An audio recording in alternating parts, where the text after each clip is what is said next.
Okay, so we were done with the pharynx, the whole pharynx. Now let's talk about the esophagus.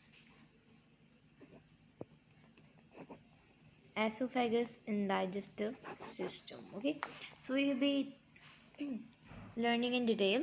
Okay, so what is esophagus? Esophagus is basically a food pipe through which our food go into the stomach. Okay, it is a food tube, and it is a, you can say that it is tube like structure, or you can say that it is narrow. What does narrow means? Narrow means thick. Okay, it is thick muscular tube. Okay, muscular tube in which the muscles are basically present, type of muscles are present, different type of muscles. Okay, so here you can see that let me give you the overview of the alimentary canal.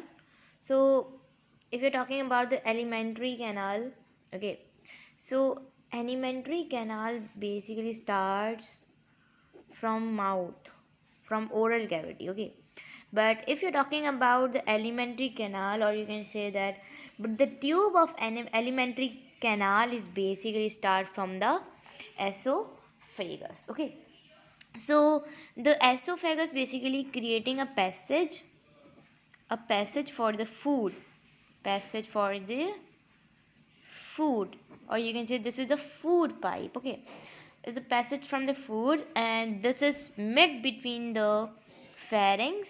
After pharynx there is a, there is a esophagus, and after esophagus there is a stomach, pharynx to stomach. So it is mid between the pharynx and the stomach. Okay, so as you guys all know that this is present between the pharynx and stomach, but generally this is extend from the thoracic cavity. Okay, thoracic cavity or the chest cavity.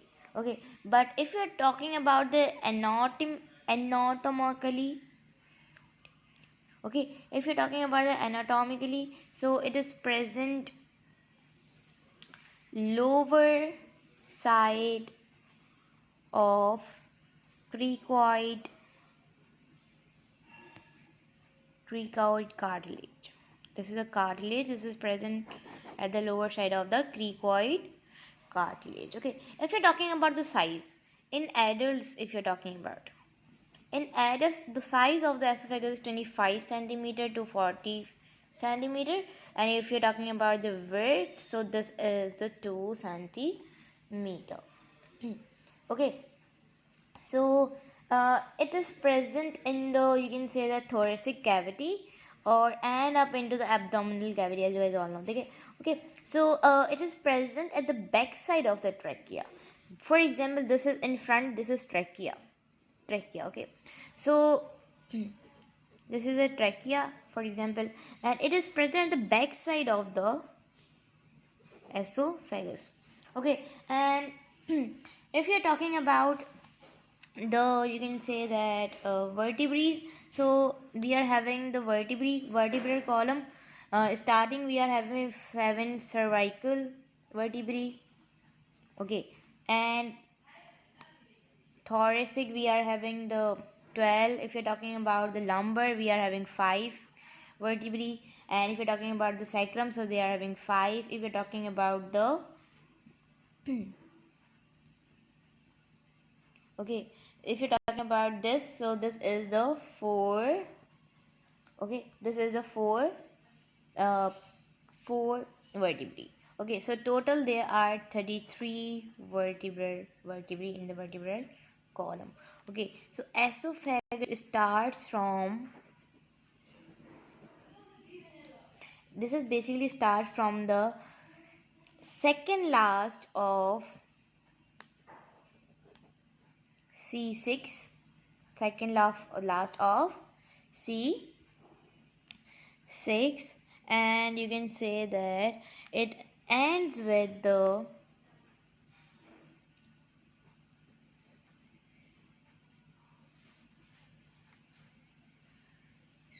and ends with the second last T11, that is here. Okay, this is thoracic. It starts from the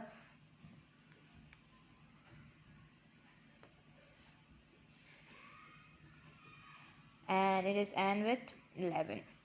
This is present in the that is present at the front of the these all vertebrae. Okay, if you're talking about the T10, what is T10? T10, we are having the, you can say that T10, there is a third last thoracic cavity, that is the T10.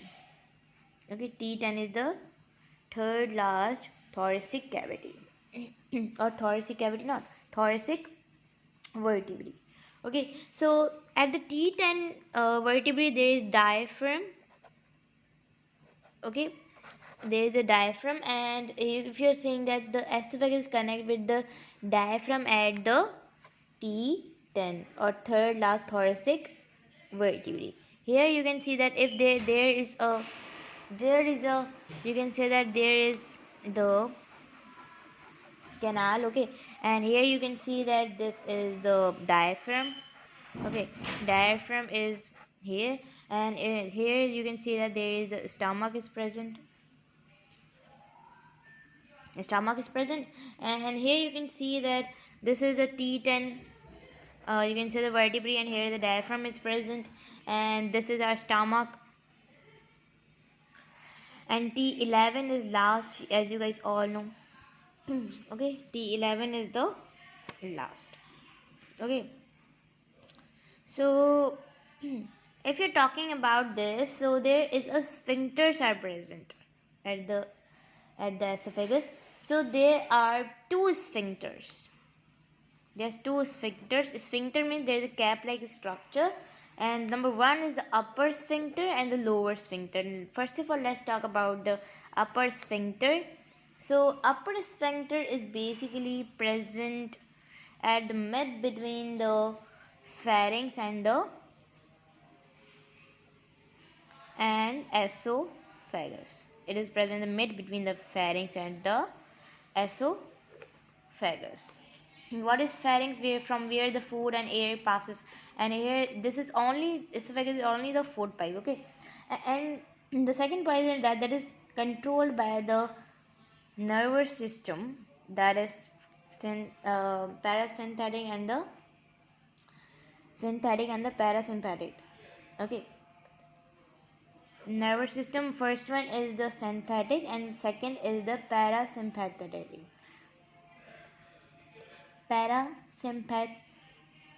Okay, nervous system. So it is involuntary, means that it is not on our will. Okay, this involuntary, and this sphincter basically stop the air in the esophagus when we are eating any food. Okay, the function of this sphincter is to control the air in esophagus. Okay, if you're talking about the this is the lower one, and here it is the, you can say that, upper one. Okay, so this is a lower sphincter. We can also say that as a lower gastroesophagus sphincter. Lower gastroesophagus sphincter. What is gastro means? Gastro means that the stomach. It is you can say that is at the lower side of the you can say that the sphincter is present at the esophagus at the lower side and attached with the stomach. So this is the lower gastro sphincter, and gastro means the stomach. You can say that. And the second one, sphincter, that is a lower sphincter, or you can say gastroesophageal sphincter.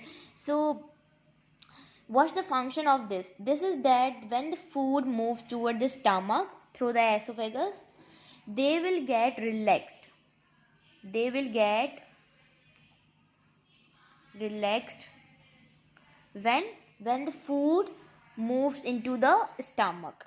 what if that they actually contract? Okay, they actually contract. If you're talking about the function, I'll be also telling you about the contraction. Here we are talking about the relaxation. Okay, what's the function? Function is that it will pull the bolus or help bolus to move in the stomach. Help bolus to move into stomach. Okay, and you can say that if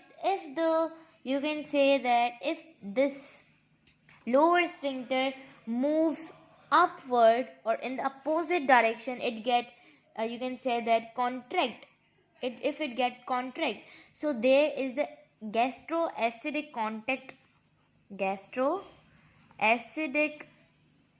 contraction content. Okay, so through this, when the lower sphincter will be moving upward, and you can say that it will be getting contract. Here you can see that they are getting relaxed and they are moving the bolus downward in the stomach. What if the lower, you can say the lower sphincter again get contract and the sphincter moves upward to the esophagus? So there is the gastroacidic contact will be coming, and there will be the esophagus will be start burning burning burning and the burning disease will be occur, in which sphincter will be getting contract and the acidic molecules will be moving upward to the esophagus, and our esophagus will be starts burning. Okay, so that's the function of the lower and the upper sphincter. Okay, so in the next video we'll be talking about the layers of the, you can say that the layers of the you can say that as a esophagus. Okay, one thing more I want to tell you guys is that if you're talking about there is the varies of the person to person length of the esophagus, 25 centimeter or 40 to 45 centimeter. In 25 centimeter there are constriction, that is the 3 constriction. In this there are the 4 constriction. What does constriction means? Constriction means that narrow of the esophagus, like this. For example, this is the esophagus, so this point is called the constriction. Okay, means that this constriction will be help in pushing the food, or you can say pushing the bolus into the stomach. This constriction will be moving, you can say pushing the food into the bolus. Without contraction, the food will be not moving into the stomach, or you can say that peristalsis movement will be cannot be done easily. Okay, so this length is actually varies person to person. So here we will be talking about in the next video we'll be talking about the layers and the inner layer, that through which layer the esophagus is like made, like the outer layer, inner layers. So in the next video we'll be talking about the layers of the esophagus.